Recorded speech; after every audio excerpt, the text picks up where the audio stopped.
Hi friends, hope my inputs on earthwork through my earlier video was informative and will certainly help you.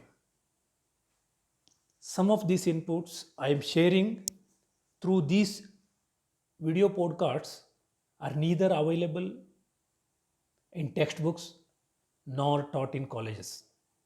I am sharing you my lifetime experience wherein practically I have applied Some of these formulas are experienced it while executing the job. Do not think the inputs I am sharing are one time affairs and not repetitive in nature.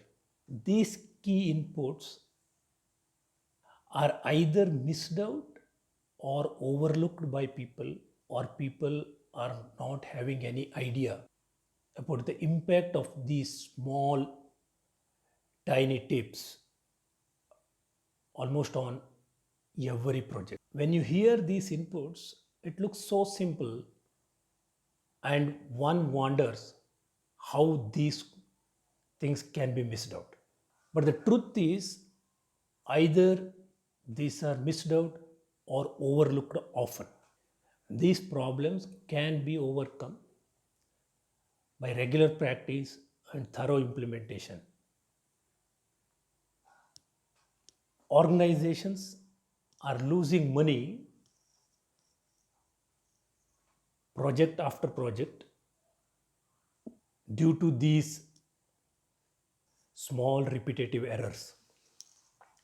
In this video, I am sharing you some important notes on the concrete works. As all of you are aware, concrete is one of the major cost impact item wherein even a small error can lead to a huge loss in a big volume projects. The point I am going to make here is nowadays the labor cost of concrete works is not worked based on the first principle method, but purely on labor subcontractor unit rates. And labor subcontractor unit rates are purely on the labor portion, and all consumables and related items are extra, which is neither captured while doing the build-up rates nor assumed as included in the total labor unit price. Following are some of the key points where you have to remember to make required allowances while doing your build-up rates. Number one, make allowances in the PCC unit price for the additional thickness, as the earth surface below will never be leveled as per requirement. There will be undulations, and to cover these undulations, especially in raft foundation or for slab on grade, you must allow additional 10 to 15 thickness minimum in the unit price, as you will not get this quantity in measurement. Please note that the wastage percentage, whatever you are considering normally, will not be sufficient to cover these undulations on the soil surface. Number two, if the excavation or filling for the raft foundation or below slab on grade is not part of your scope, please make a qualification about the required soil surface level for executing the PCC work. Do not forget to take the surface level before executing the PCC works. Number three, make necessary allowance in the cost for construction joints like running formwork, treating the cold joints, column starters, etc. etc. Number four, while working out the labor cost for concrete laying, always consider around 20% of the total concrete quantity as manual laying. Number five, always have the rate for additional pumping charges from the RMC vendor, which will help you to plan small volume of concrete works. Number six, for works like columns, lintel, tie beams, walls, etc., cost of erecting and removal of scaffolding to be included. Number seven, please keep provision for core cutting for 100 dia, 150 dia, and 200 dia, which is most commonly used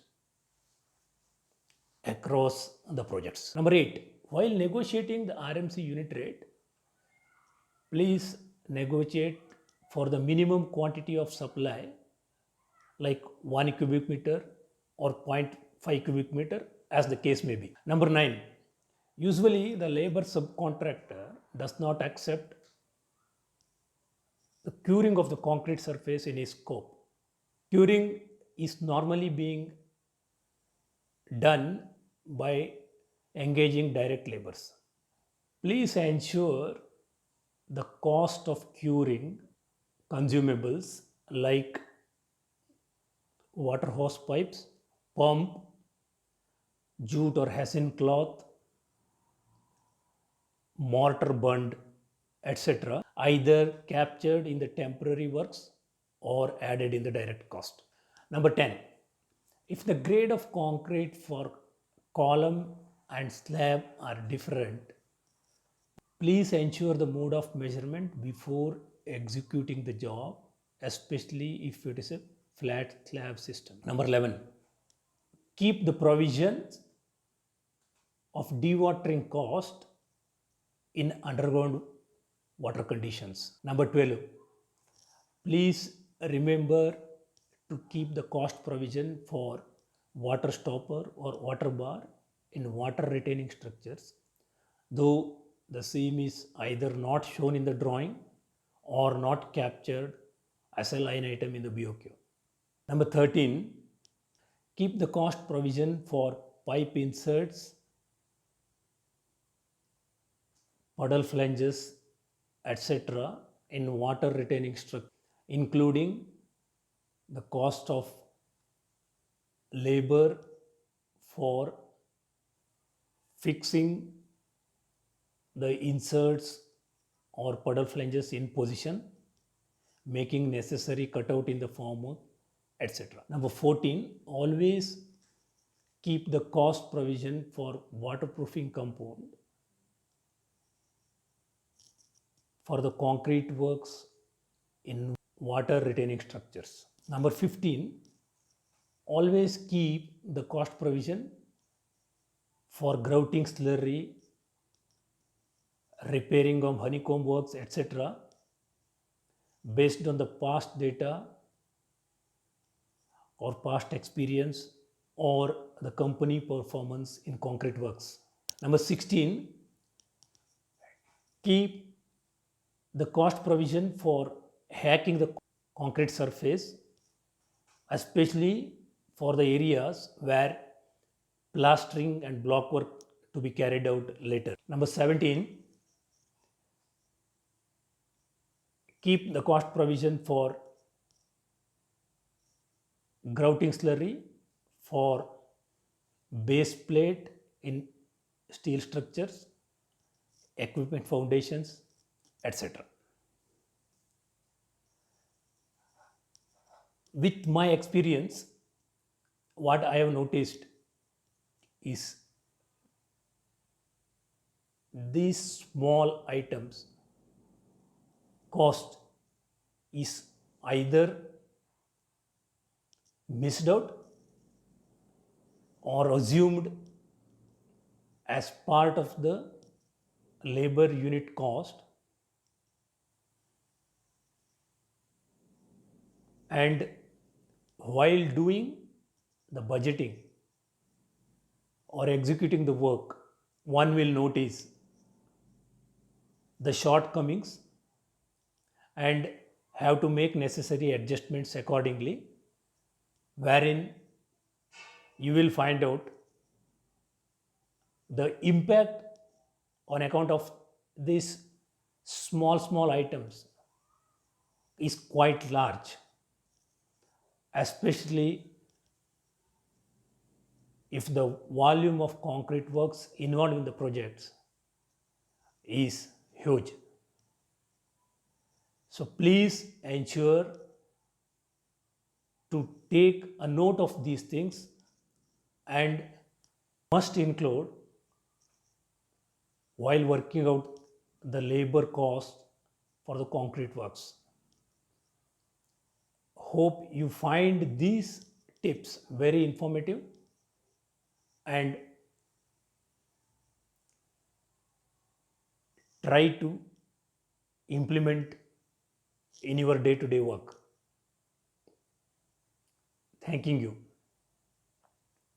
See you soon.